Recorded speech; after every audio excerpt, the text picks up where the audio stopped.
gudoomiyaha gobolka Togdheer ayaa xariga ka jiray mashaariic horumarineed oo lagu hirgeliyay degmada Gabagabo ee gobolka Togdheer. Mashaariicdan oo hirgeliyay gudoomiyaha Gabagabo Bila Jaamac Muuse ayaa isugu jirtay xafiiska maxkamadda, xarunta wakaalada biyaha degmada Gabagabo iyo sidoo kale xarunta wasaaradda macdanta ku yeelanayso degmadaasi Gabagabo. Gudoomiyaha degmada Gabagabo Bila Jaamac Muuse oo munaasabadaasi ka hadlay ayaa ka warramay waxyaabihii uu qabsoomay muddadii uu xilka hayay. dhinaca caafimaadka kunnadii way heleen aad iyo aad waanu kaaga mahad celinaynaa. waxaana noo jooga shaqaale heer sare ah boqolkiiba 100 wacan 7 ah. waxaanu ku xigsiinay gaariga labaad ee anigu aan wato imika 3000 nin shacab baa siiyay Yaasiin Guulad Qaraami la yiraahdo 2000 Maxamed Kaahin baa iigu daray 5 baa la naga siiyay.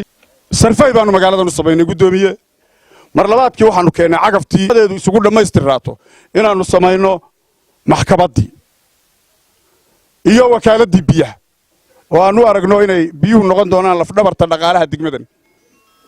walaba xafiis oo waaweyn aynu hadda xariga ka jari doono. xafiis waliba wuxuu ku fadhiyaa 80 mitir oo isku wareega. waxa kale aan doonaynaa inaad noo dhagax dhigto aanu dhinaca ugu qaban doonaa xafiiskii wasaaradda macdanta iyo tamarta insha Allah. odayaasha waxgaradka iyo sidoo kale haweenka degmadaasi Gabagabo ayaa iyaguna soo dhaweeyay waxqabadka uu suurtageliyay gudoomiye Bila Jaamac Muuse.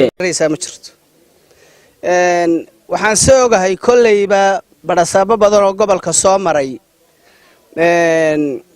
markaan aragtidayda oo qura ay dhiibo inuu yahay barasaab inuu yahay kii ugu waxqabadka roonaa ama ugu orodka badnaa intaan aaminsanahay weeye. gudoomiyaha gobolka Togdheer Xamse Maxamed Cabdi Walaale oo munaasabadaasi ka hadlay ayaa maamulka degmada Gabagabo ku amaanay waxqabadka uu ka sameeyay degmadaasi Gabagabo.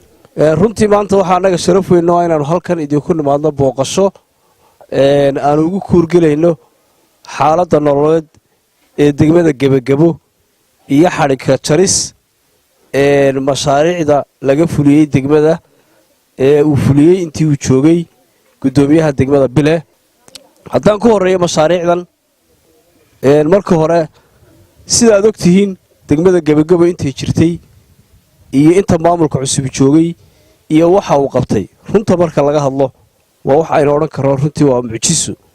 waa ku amaanaya gudoomiyaha Bile hawshu qabtay shaqadu qabtay anagu og waxa soo gala iyo meesha uu joogay intaba sida uu gudoomiyuhu sheegay runtii waxa weeyaan waa wax aad iyo aad loo majeerto. waan ku amaanaya Bile waana ku waday inta iyo in ka badanba inuu qaban doono.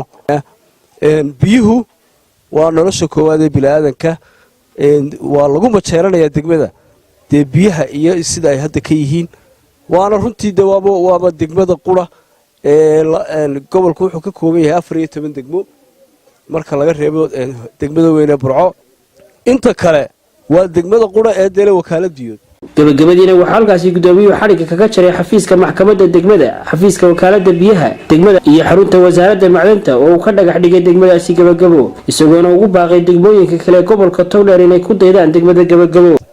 sidaa daraadeed gudoomiyaasha degmooyinka gobolka Togdheer ee kabka qaata waxaan halkan fariin uga dirayaa inuu nin waliba degmadiisa uu ku sameeyo horumar uu uga faa'iideysanayo kabka ay siisa dawladda dhexe.